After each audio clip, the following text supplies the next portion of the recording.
Welcome to Behind Cleveland, a community-powered digital media platform dedicated to uncovering the heart and soul of Cleveland. Real stories from real people, amplifying voices, places, and spaces. And step outside the city limits with Beyond Cleveland, bringing you stories from around the nation. Tune in to discover and explore as we take you behind.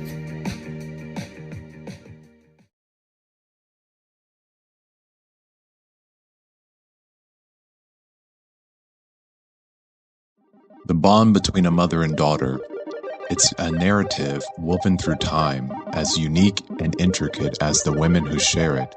It's a connection that has always been profound and deep. A first home, a first love, marriage, a first child, a lifelong mirror.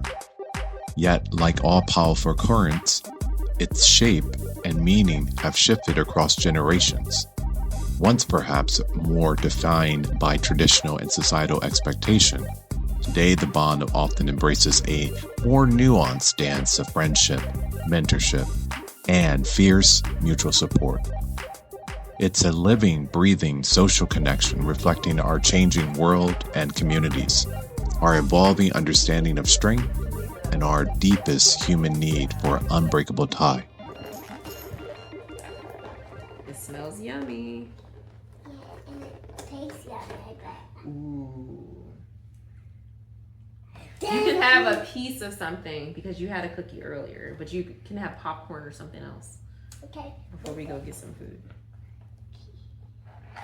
A piece of something. Which one? If it was just us, you would be sitting up, talking, not crouching down like a baby.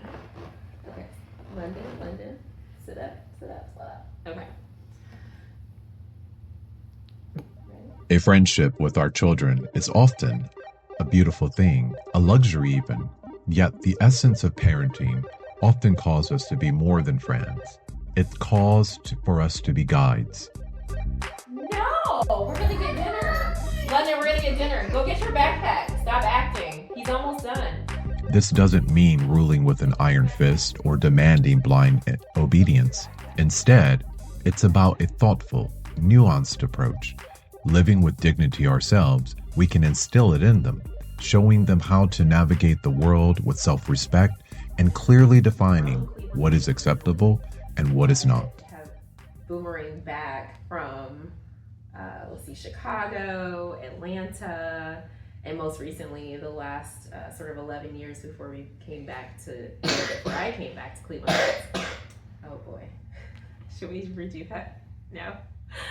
The last 11 years before moving back to Cleveland Heights, we were in Washington, D.C. Where are you from, London? Where were you born? D.C. Okay, so say Washington, D.C. And I was from Like a big girl. Talk like a big girl. And I'm from D.C. Charita shares how the COVID shutdown, though a truly challenging time for she and London, allowed their bond to deepen. This appreciation for a close connection echoes her own past. She reflects with gratitude on her own upbringing, surrounded by her mother and grandmothers, and the immense value of those generational ties, the vital wisdom passed from one to the next. What do you think? It was tough for a lot of people. It was tough for us as well.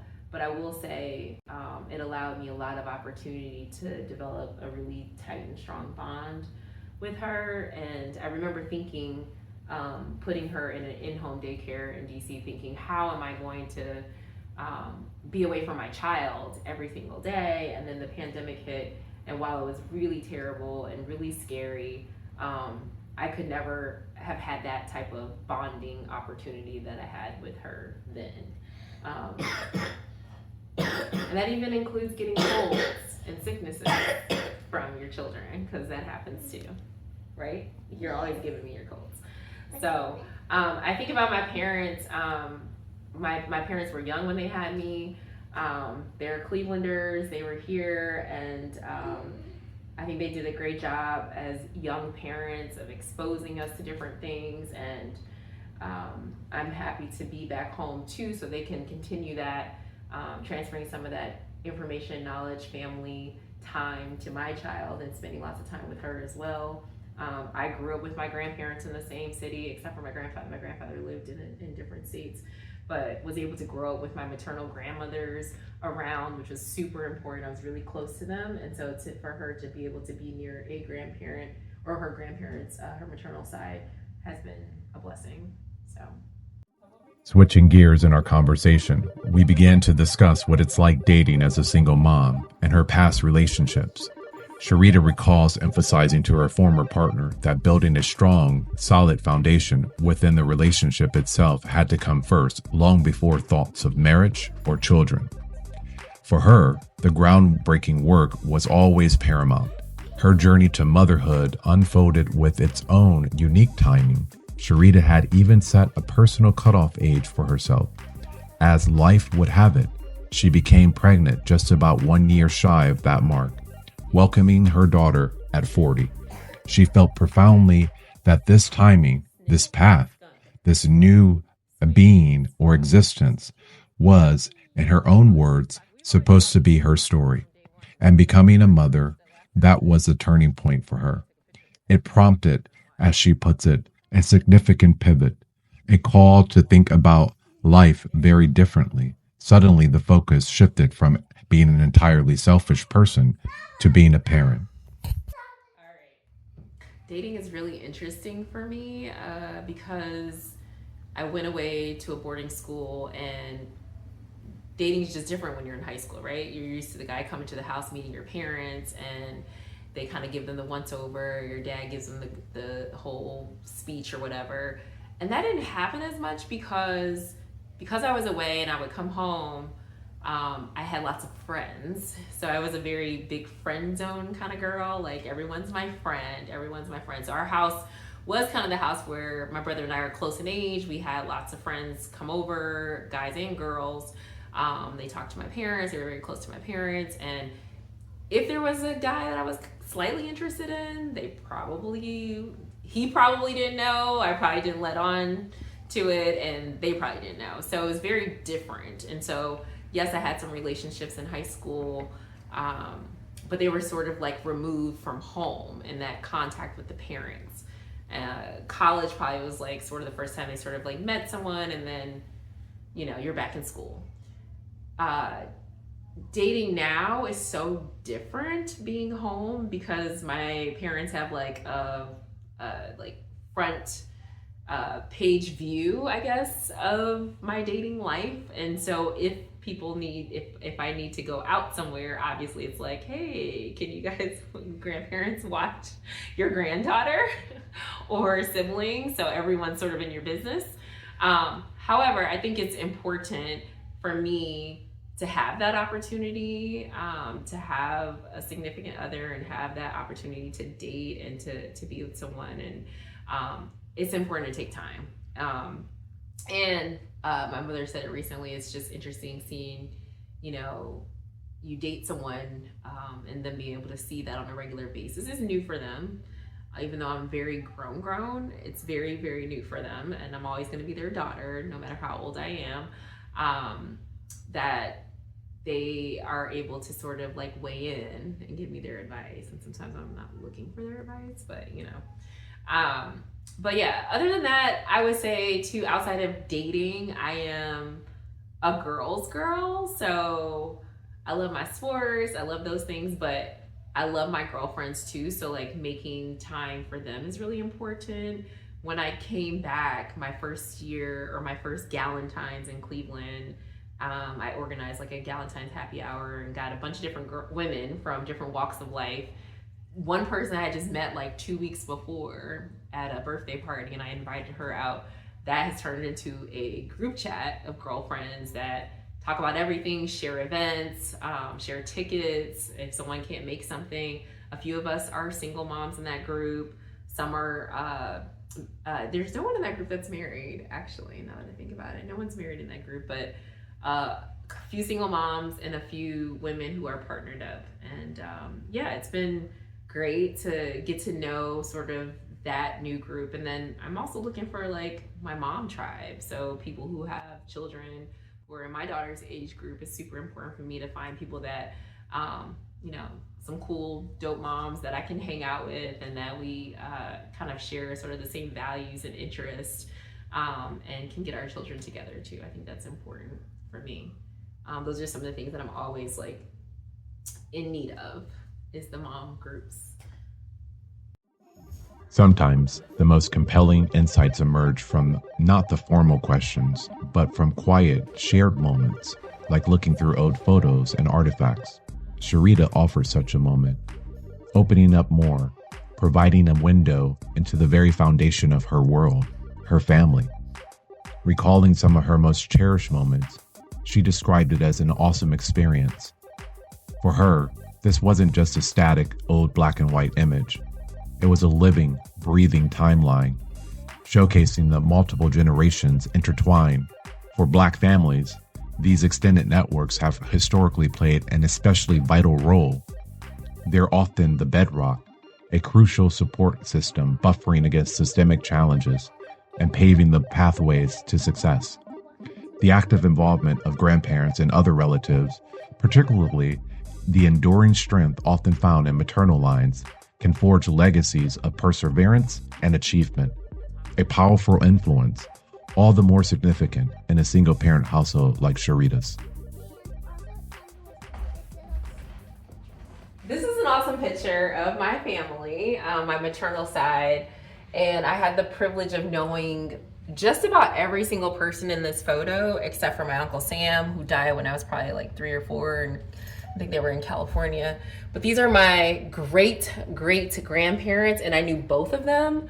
When I was about 3 or 4, I had memories of visiting them in Shaker, and my great-great-grandfather was really sick at the time, and my great-grandmother was his caretaker. So I remembered that vividly, and I remember being in their home and being able to see them when I was just younger than this one right here.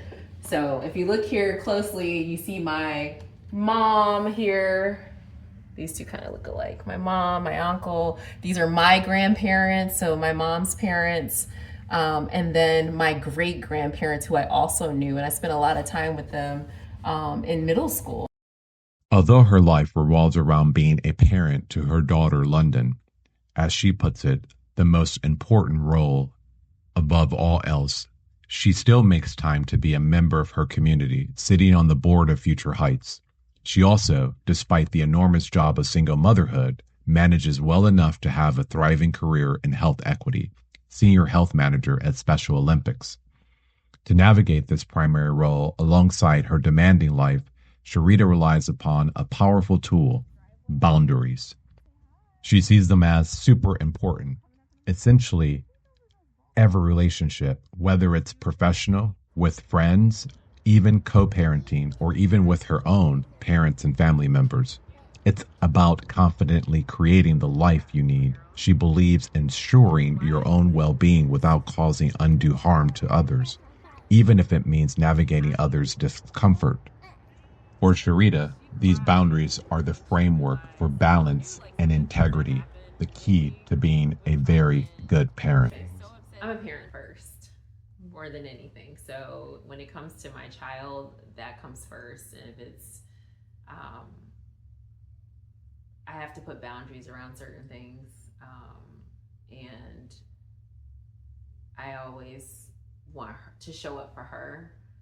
That doesn't mean I'm not showing up for other things, but showing up for her is my most important job and role in this life, in this lifetime right now. So, but we were talking a little bit about boundaries too. Boundaries are super important, and I think we all need to have them, whether it's professional boundaries or boundaries with friends or co-parents or even our parents. Boundaries are super important. And I think you have to be confident in setting those boundaries. Think about how they're going to create the life that you want and the life that you need and what's going to make you feel comfortable, and not worry about someone else's discomfort. You have to focus on what's best for you without hurting other people. It may be uncomfortable for them, but as long as it's not hurting them, or it's an unkind boundary, you have to have boundaries, though. You have to have boundaries, and that comes in a lot of different forms. And I think at this point in my life, I'm confident and comfortable in setting those boundaries and expressing those boundaries and why they've been set, whether it's professional, whether it's relationships, whether it's what I'm able to give in a situation, whether it's friendships. And I think over the years that, you have to think about those friendship boundaries too. Those are important as well.